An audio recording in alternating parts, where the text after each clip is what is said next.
Rejected Omega was forced to marry a scarred wolf without knowing he was the Alpha King in disguise.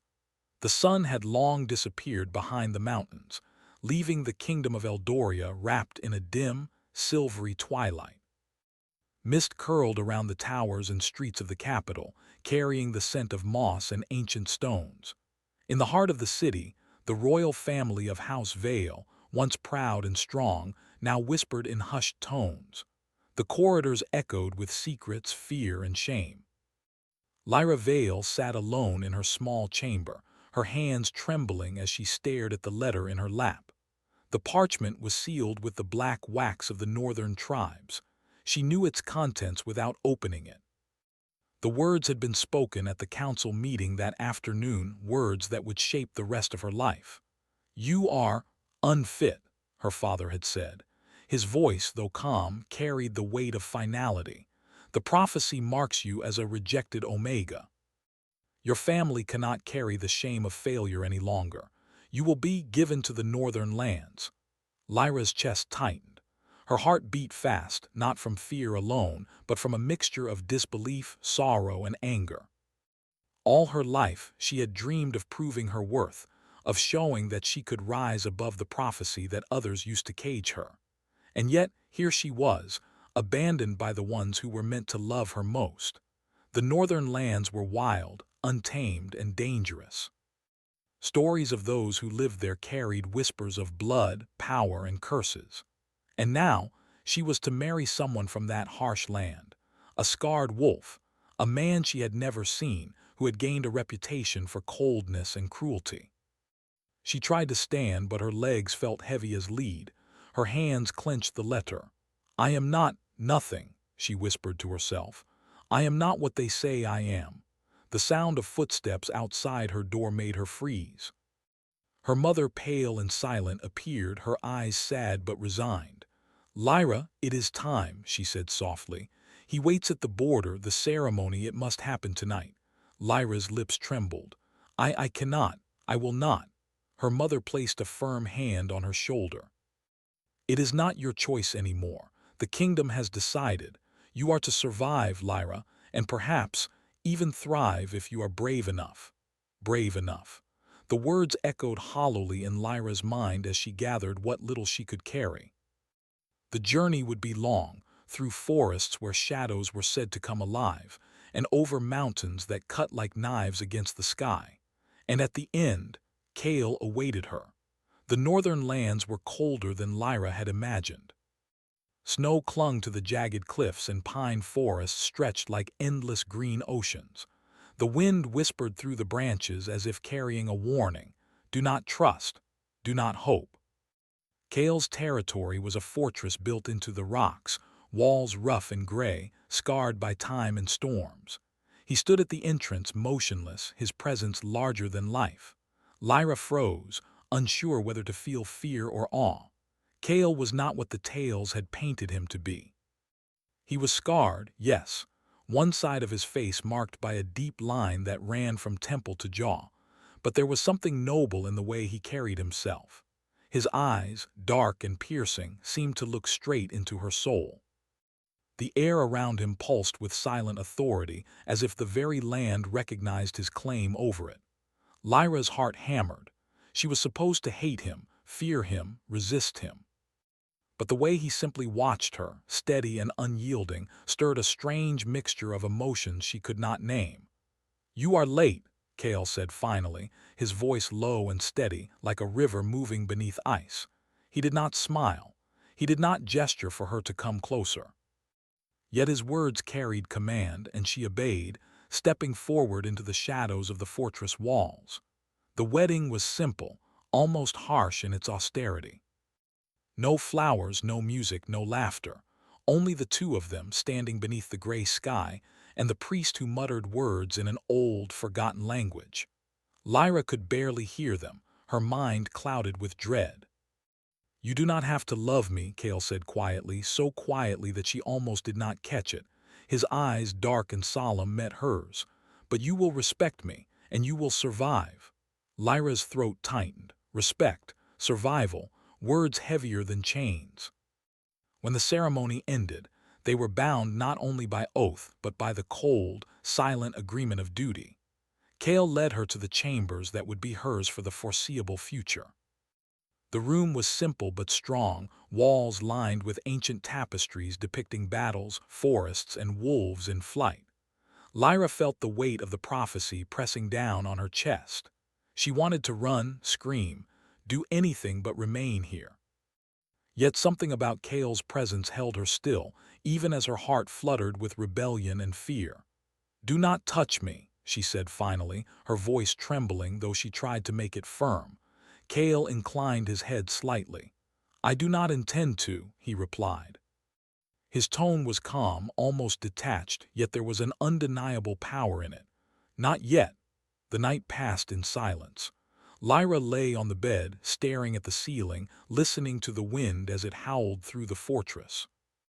Outside, the forests whispered secrets of old magic, of curses carried from generation to generation. Somewhere in the distance, wolves howled and Lyra shivered, not from the cold, but from an unexplainable tension that knotted her stomach. She could not sleep. Her mind raced with questions. Who was this man really? Why was he scarred? Why did his presence feel like a storm contained within stone walls? She longed to know, yet feared the answers. Morning came slowly, the sky painted in pale shades of gray and violet. Kale was already gone when she awoke. A small breakfast had been left by the fire, but Lyra's thoughts were elsewhere. She felt trapped, like a bird in a gilded cage, yet she could not deny the pull she felt toward the mysterious Alpha. She wandered the fortress grounds, trying to make sense of her new reality. The northern lands were beautiful in their harshness, towering cliffs, forests thick with ancient trees, rivers that shimmered like silver. But beauty could not soothe the ache in her chest, the resentment toward the family that had sent her here, or the uncertainty of the man she was married to. As the sun climbed higher, Kale returned. Lyra saw him from a distance, standing tall on the cliff edge. His scar caught the light, a harsh line against his otherwise perfect features. But what drew her eyes most was something she could not name, a quiet power, a presence that made the earth beneath her feel smaller and fragile. "You will need to learn our ways," he said, walking toward her. His steps were silent yet commanded attention. "The forests are alive.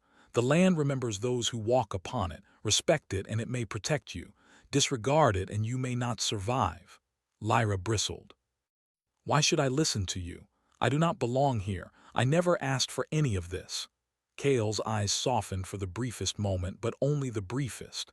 "Because you are bound to me now. By duty, by blood, by the prophecy, by choice, if you are brave enough to accept it." She looked away, struggling with the strange pull he had over her. She wanted to hate him, to see him only as the cruel northern wolf who had been forced upon her. But every time she tried, his presence tugged at her heart, as if he had seen something in her that even she had forgotten. The day passed in lessons. Kale taught her how to move through the forest without being seen, how to read the signs of animals and spirits, and how to respect the harsh northern lands. Each lesson carried a quiet tension, a mixture of authority and something else, something that made Lyra's stomach twist in anticipation and unease. By evening, as they returned to the fortress, Lyra found herself walking a little straighter. The fear in her chest had not disappeared, but it had shifted. She could not deny it. Kale's presence unsettled her, challenged her, and yet, in some strange, unspoken way, it drew her in. They stood together on the highest balcony, watching the pale moon rise over the forests. Kale did not speak, but Lyra felt the weight of his gaze. It was not cold now, but curious, like he was trying to understand her as much as she tried to understand him. "Why me?" she asked finally, breaking the silence. Her voice was soft, almost a whisper. Kale's eyes did not waver from the horizon. "Because the prophecy demanded it, because the kingdom needs you, and perhaps because you are braver than you know." Lyra did not know how to respond. The words felt like both a comfort and a challenge, a puzzle she was not ready to solve. And then, under the moonlight, she saw it. a faint golden glint behind Kale's scars, something that spoke of royalty, of power, of secrets kept in shadow. She blinked, uncertain if her eyes were deceiving her. Kale's voice cut through her thoughts. "Rest, Lyra, tomorrow your lessons continue, and soon you will see the truth of who I am." Lyra's heart raced. The truth, who he was. The pull she felt, the fear, the curiosity, all tangled together in a storm she could not control. She went to her chamber, closing the door behind her. The moonlight fell across her face, illuminating both her fear and her longing. The castle was quiet, the forests whispered, and somewhere deep in the distance, wolves howled, a haunting song that promised that nothing in the northern lands was as simple as it seemed. Lyra lay on her bed, staring at the ceiling, trying to steady her breathing. She did not know what tomorrow would bring. She did not know if she could survive this union, this land, this man. And yet, as sleep claimed her, she could not ignore the tiny spark of something she had never felt before, something between fear and fascination, between hate and, perhaps, in time, something more. Outside, Kale watched the moon from the balcony. His scarred hand brushed the air, as if touching the threads of fate themselves. He did not yet speak of who he was, nor did he reveal the crown that was his by birthright. But the golden glint beneath his fur was a silent promise, a secret waiting to unfold, and a storm about to awaken. And so, under the twilight sky, two lives bound by prophecy, exile, and unspoken destiny began their delicate, dangerous dance. The northern winds had grown colder, carrying the scent of pine, snow, and something ancient, something that made the hairs on Lyra's arm stand on end. The sun had not yet risen, leaving the wolf lands wrapped in twilight. The fortress behind her was already alive with quiet activity, but Lyra felt more like a stranger than ever. Kale had begun to train her. Not with weapons, not yet, but with the knowledge of survival in his land. How to move through the forest without being heard, how to watch the patterns of animals, how to read the whispers in the wind. Each lesson was a test of patience and willpower, and each one left her heart pounding. He moved beside her silently, as if the shadows themselves carried him. His scars caught the dim light of dawn, the line along his face both fierce and sorrowful. Lyra had grown used to them, but she could not help noticing the way they gave him a haunting beauty, like a storm trapped inside a man. "You must always listen," Kale said, his voice low, breaking the quiet of the early morning. "Not just to me, but to the land, to the wind, to the trees. They speak if you have ears to hear." Lyra clenched her fists. "I am not an animal," she said, her voice sharp though not unkind. "I am a person. I can hear enough without shadows talking at me." Kale paused, regarding her with a steady gaze. "And yet you are alive in these lands, you breathe in them. You will only survive if you learn their language. The wolves understand it. Do you?" Lyra did not answer. Her pride flared, and then the frustration followed. She had never been treated like this before, not even by her own family who had cast her aside. Kale was different. He was harsh, commanding, yet there was a quiet care beneath his sternness. She could feel it, though she did not want to admit it. They walked for hours through forests that seemed alive. Shadows stretched like fingers, and the wind carried whispers that sounded almost like voices. At one point, a deer darted across their path, silent and graceful, and Lyra realized she had been holding her breath the entire time. "You see," Kale said softly, pointing. "The forest moves around you, it tests you, it watches you. You are never truly alone here." Lyra felt her stomach twist. She wanted to hate him, to rebel against his authority, but something in the way he spoke, the calm certainty of his presence, made her heart beat faster. And yet, she refused to give him any advantage. "I can survive without your lessons," she said coldly, though her voice betrayed her unease. Kale's lips curved just slightly. "Perhaps," he said, "but surviving is different from thriving. And you are meant for more than surviving, Lyra." The words made her falter. More than surviving.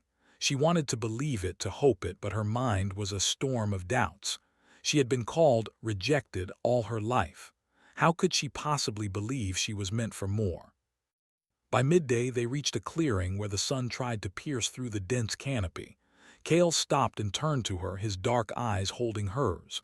"Rest," he commanded. "You will need strength for what comes next." Lyra sat on a fallen log, feeling the tension in her muscles. Her thoughts kept returning to the faint golden glint she had seen under Kale's fur that night. She had tried to dismiss it as moonlight or a trick of her eyes, but now she wondered. Could it be possible that he was more than he appeared, more than the scarred wolf she had been forced to marry? Kale did not speak for a long time. He simply watched the forest, his posture calm, his presence unshakable. Lyra's curiosity burned, but fear held her back. She wanted answers, but she was not ready to ask, not yet. The silence stretched until a distant howl broke it, sharp and haunting. Kale's body stiffened, ears flicking like a wolf's, and Lyra felt a shiver run through her. The sound was not just a call, it was a warning, a signal of danger somewhere in the forest. "Come," Kale said, moving toward a path that twisted between towering trees. "We are not alone." Lyra followed, every sense on alert. The forest seemed to close around them, shadows stretching, wind twisting through the branches like ghostly fingers. For the first time, she felt the weight of the land, the magic, the power, the danger. Hours later, as the sun began to dip toward the horizon, they reached a river. Its waters were black in the fading light, reflecting the silhouettes of the surrounding mountains. Kale knelt beside it, his reflection fractured in the rippling surface. "You must learn to move like water," he said. "Flow with the forest, with life, with danger. If you resist, you will break." Lyra wanted to argue, but she found no words. Instead, she knelt beside him and stared at the river, trying to understand what he meant. The water moved with a purpose, unstoppable yet graceful, like Kale himself. She realized then that he was teaching her more than survival. He was teaching her patience, awareness, control. "You are different from others," Kale said quietly, almost to himself. "The omega of the prophecy, but not weak, not truly weak." Lyra's heart skipped. He looked at her then fully, as if seeing her for the first time. She felt exposed, yet strangely alive under his gaze. "Why me?" she whispered, her voice small. Kale did not answer immediately. Instead, he traced a finger along the surface of the water, sending ripples across the reflection of his scarred face. "Because fate has its designs. Because the forest, the wolves, and perhaps even the stars have chosen you. You will understand in time." Lyra did not know if she wanted to understand, but the words stayed with her as they made camp for the night. The evening brought with it a haunting calm. The fire they had built crackled, casting flickering shadows across Kale's scarred features. Lyra could not help stealing glances at him, noticing the way his shoulders tensed, the way his jaw moved when he spoke softly to the night. He was both frightening and mesmerizing. "You should sleep," Kale said, his voice breaking the silence. "The forest will test us again tomorrow." Lyra shook her head. "I cannot sleep, not yet." He watched her for a moment, then nodded once. "Very well, then you may watch. Learn from the night. It speaks differently than the day." The wolves came then, silently, circling the camp. Their eyes glimmered in the firelight, cautious yet aware of Kale. He spoke to them in low tones, words she could not understand, yet the wolves obeyed. Lyra realized then that Kale was not just a man. He was part of this land, its protector, its king in hiding.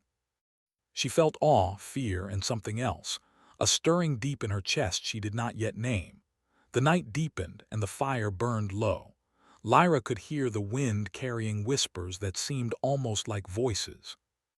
She tried to ignore them, but one, sharp and insistent, called her name.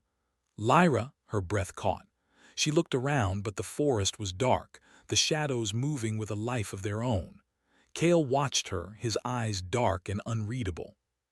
"The forest tests those who enter," he said softly. "It will show you what you fear and what you desire." Lyra's heart pounded. Desire. The word echoed in her mind, making her cheeks flush. She did not know if he spoke of her, or if the forest itself whispered it, or if it was something deep within her she had long buried. And then, in the firelight, she saw it again. The faint golden glow beneath Kale's scars, the glimmer of something regal and powerful. Her chest tightened.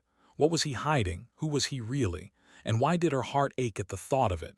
Kale stood then, moving toward the edge of the clearing. "Rest now," he said. "Tomorrow will bring more lessons and more truth. Are you ready to face both?" Lyra wanted to say yes, to be brave, to follow him wherever he led. But the words caught in her throat.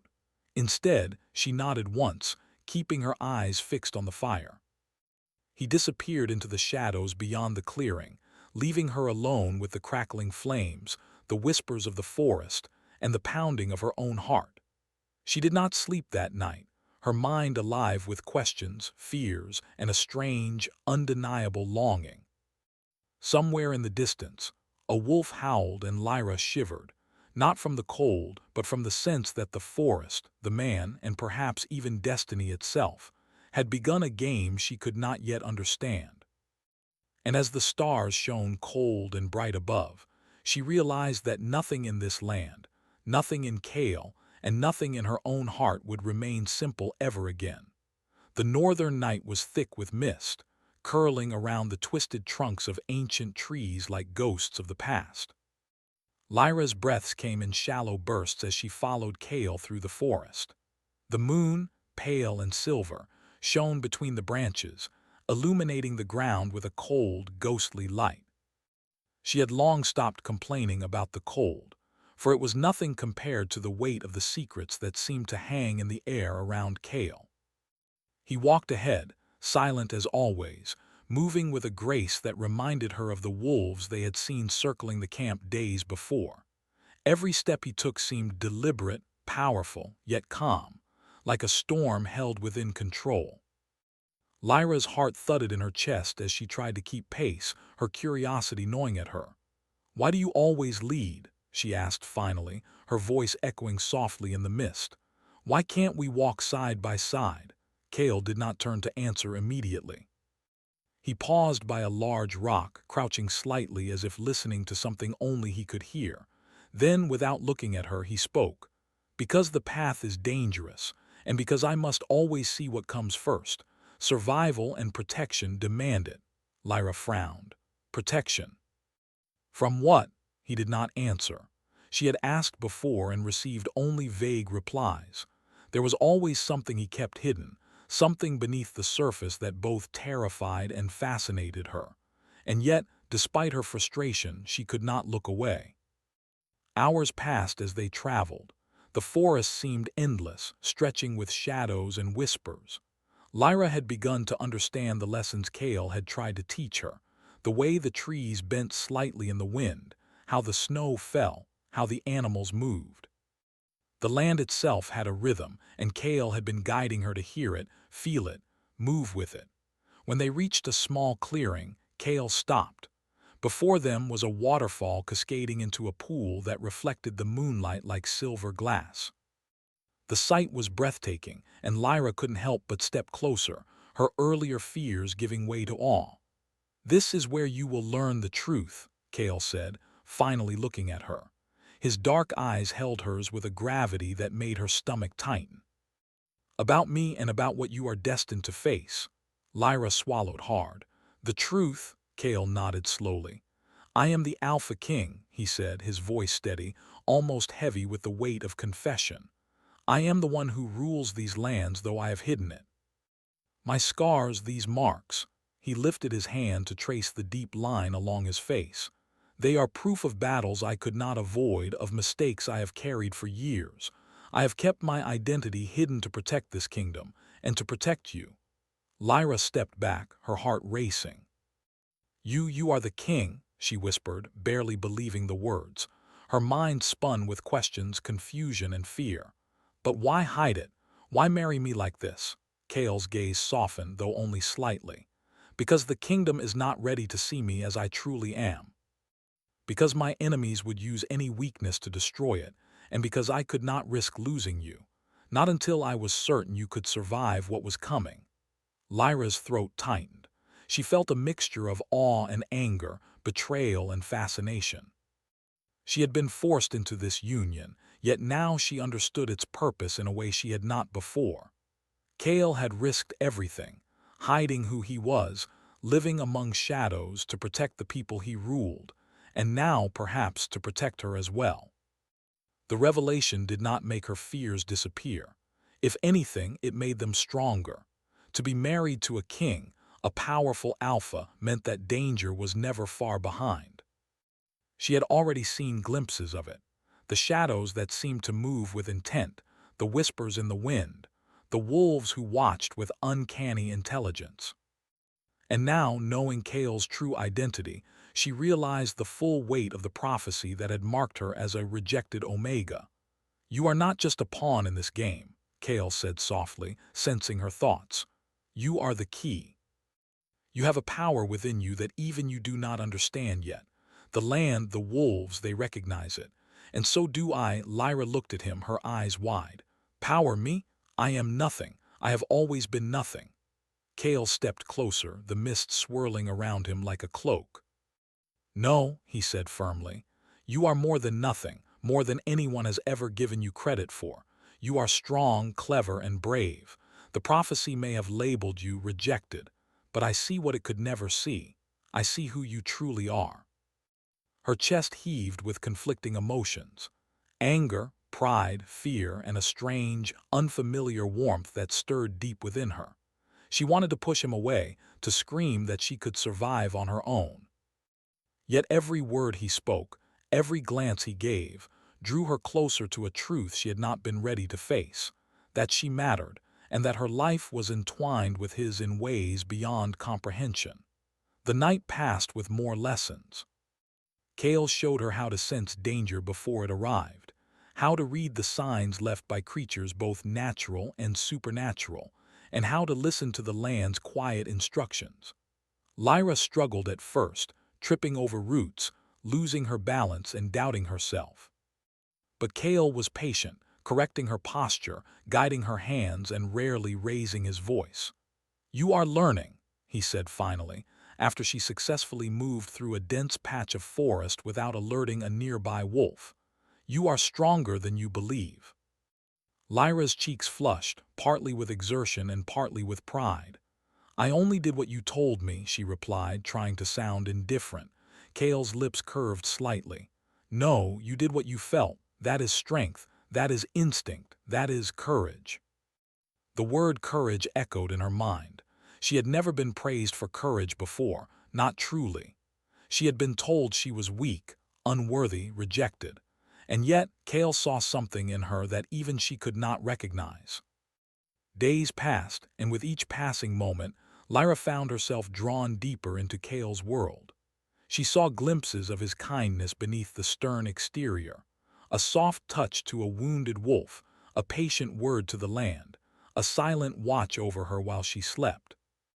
She saw the burden he carried, the scars he bore not only on his body but in his heart. One evening, as they rested near a cliff overlooking the forest, Lyra dared to speak the question that had haunted her since their first night together. "Cale, why me? Why was I chosen?" Cale's gaze drifted over the treetops, the moonlight glinting in his dark eyes. "Because the prophecy marked you, yes. But more than that, because you are capable. You are strong enough to face the shadows, brave enough to stand beside me. And because, deep down, you will never allow me to fail again." Lyra's heart skipped. The words carried more weight than any she had ever heard. She did not fully understand them, but she felt them in every beat of her chest. "You speak as if I am already part of something greater," she whispered. "You are," Cale said quietly, almost as if confessing. "Whether you realize it or not. The prophecy, the forest, the kingdom, they all have a place for you, and I will not let anyone harm you, not ever." Her breath caught in her throat. She wanted to believe him, to surrender to the strange pull of trust, respect, and something deeper she could not name. But fear still clung to her, fear of the unknown, fear of danger, and fear of opening her heart to a man she barely knew but somehow could not forget. The test of that trust came sooner than she expected. During a night patrol near the outskirts of Kale's territory, a dark figure emerged from the shadows. Its form was twisted, almost ghostly, moving with unnatural speed. Lyra froze, heart pounding, as she realized this was no ordinary threat. It was a spirit, a rogue force seeking vengeance on the Alpha King. Kale's eyes darkened and his posture shifted.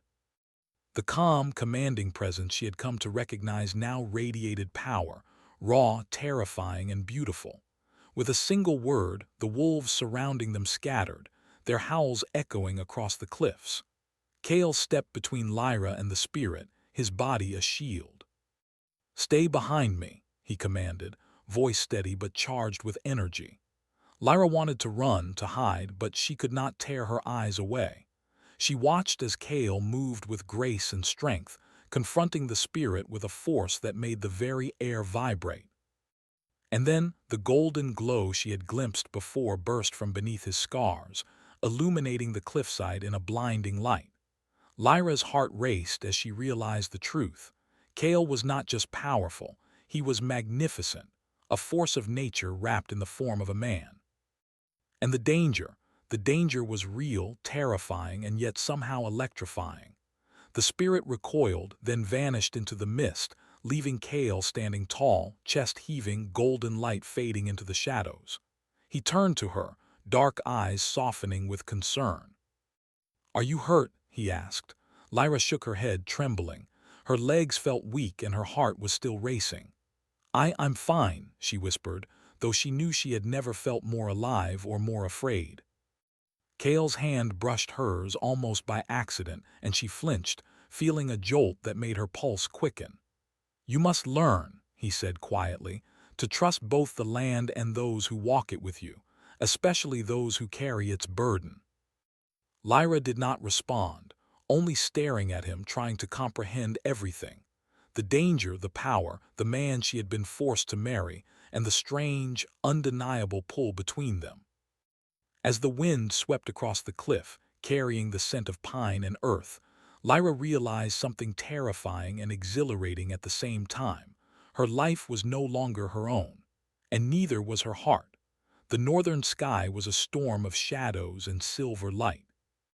The wind swept across the cliffs and forests, carrying the scent of pine, earth, and snow. Lyra stood beside Kale on the highest tower of his fortress, her hair whipping around her face. She had never seen him like this, tall, unyielding, and alive with the kind of energy that made the land itself seem to bend in his presence.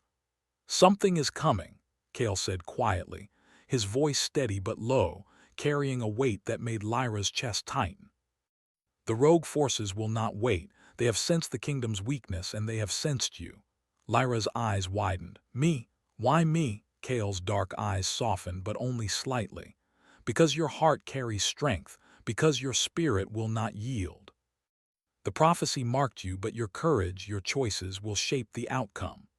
Lyra swallowed hard, her fear mingling with a strange, thrilling pride. She had spent so long feeling powerless, rejected, unworthy. And now, standing beside the Alpha King, she realized she mattered, not as a pawn but as a partner, a force of her own. The night deepened and the wind grew colder. Wolves howled in the distance, circling the edges of Kale's territory, their eyes bright in the moonlight. Lyra's pulse quickened. She could feel the tension in the air, the kind of tension that comes before storms break, and this was a storm like none she had ever faced. Kale placed a firm hand on her shoulder. "Stay close," he said. "I will not allow harm to come to you." "Not tonight, not ever." Lyra nodded, drawing strength from his presence, even as her heart trembled with both fear and anticipation. She had learned much from him already, the lessons of survival, of the land, of trust. But this was different. This was about life and death, not just skills. From the forest below, shadows began to move, dark shapes that twisted unnaturally, flickering between forms as they emerged from the mist. Lyra recognized them immediately, rogue spirits, creatures of vengeance, drawn to Kale's power and the bloodline of the Alpha King. Kale's expression hardened. "Remember what I taught you. The land is alive. Listen." Lyra focused, closing her eyes for a moment, letting the wind, the trees, and the earth speak to her. She felt the vibrations of movement beneath her feet, the subtle shift of energy through the stones of the tower, and the whisper of the wolves. Her body tensed, ready, not out of fear, but out of connection. Kale stepped forward, his scars glowing faintly under the moonlight, the golden glimmer of his hidden crown flashing briefly. The spirits recoiled at the sight, hissing and twisting, unable to penetrate his aura. Lyra's heart pounded as she realized the full truth. He was not merely a king. He was a force of nature, bound to the land, carrying both power and responsibility in every fiber of his being. The first spirit lunged, a shadowy figure that moved faster than the eye could follow. Kale's hand shot out and a wave of energy, brilliant, golden, and fierce, pushed it back. Lyra watched, awestruck, as he fought, his movements both precise and fluid like water and fire combined. "Stay behind me," he shouted, but Lyra did not move. Instead, she felt the land beneath her pulse, and instinctively she raised her hands, sending a silent surge of energy through the stones and trees. One of the spirits faltered, recoiling as if struck by an invisible force. Lyra's breath caught. She had never done anything like this before, and yet in that moment she felt alive, capable, powerful. Kale glanced at her, his dark eyes wide for the first time with surprise and admiration. "Good," he said, his voice low but approving. "You are learning faster than I expected." Lyra felt a thrill of pride, but there was no time to revel. The spirits regrouped, swirling like black clouds around the tower. Kale's body glowed brighter, his golden light spreading across the battlements, illuminating the forest below. The wolves leaped from the trees, circling the spirits, their growls sharp and commanding. And then Kale turned to her. "Now, Lyra, stand with me. Together." Lyra's heart pounded, but she did not hesitate. She stepped forward, moving beside Kale, matching his stance. The golden light from his body mingled with the subtle energy she had drawn from the land. Together they created a shield of power, strong and radiant, pushing back the rogue spirits with a force that made the very earth tremble. The battle was fierce, the spirits relentless. But Kale's control, combined with Lyra's growing connection to the land, created a balance neither could have achieved alone. He moved with strength and precision, while she moved with intuition and courage. Their actions synchronized in a way that spoke of trust, respect, and an unspoken bond that had been building since their first meeting. In the midst of the fight, a shadow lunged directly at Lyra. She froze for a split second, and Kale's hand shot out, catching hers, guiding her movements, protecting her without restraining her. Their hands touched, fingers brushing, and for a heartbeat, time seemed to stop. Fear and exhilaration mingled in her chest, and she felt something she had never felt before, a deep, unwavering connection. The golden glow around Kale flared and the spirits shrieked, dissipating into mist, unable to withstand the combined force of the Alpha King and his Omega. When the last shadow vanished, the forest fell silent. The wind had calmed, the wolves returned to the trees, and the night seemed to hold its breath. Lyra looked at Kale, chest heaving, eyes wide with both fear and awe. Kale stepped closer, his hand still brushing hers. "Are you all right?" he asked softly. Lyra nodded, though her legs shook. I think so," but her voice trailed off as she realized what had happened. She had fought alongside him. She had contributed. She had mattered. Kale's dark eyes softened, and for the first time he allowed himself a small, rare smile. "You were never just meant to survive," he said quietly. "You were meant to stand with me, to help me protect this land and this kingdom, and you have." Lyra's chest tightened. She wanted to speak, to say something that would capture the whirlwind of emotions inside her, but words failed. Instead, she simply nodded, letting the silence speak. The night did not end there. Kale led her back to the fortress, walking beside her, their hands brushing occasionally. Neither spoke much, but the silence was comfortable now, filled with understanding and respect. The lessons had been hard, the danger real, but something had shifted. Lyra no longer felt like a pawn. She felt like a partner. Inside the fortress, Kale guided her to a chamber overlooking the forest. The firelight danced across their faces, illuminating their features, casting shadows that seemed alive. He turned to her, dark eyes serious yet gentle. "Lyra," he said, his voice low, "tonight was only the beginning. There will be more challenges, more dangers, more tests of courage. But know this, whatever comes, we face it together. You are not alone, not now, not ever." Lyra felt tears prick at her eyes. The fear, the loneliness, the rejection she had carried all her life seemed to melt away, replaced by something stronger: trust, connection, and a sense of purpose she had never known. I will stand with you," she whispered. "Always." Kale's gaze softened and he reached out, taking her hand in both of his. The golden glow beneath his scars shimmered faintly, and for a moment the world seemed to hold its breath. "And I with you," he said. They stood together, hands clasped, gazing out over the forest and mountains.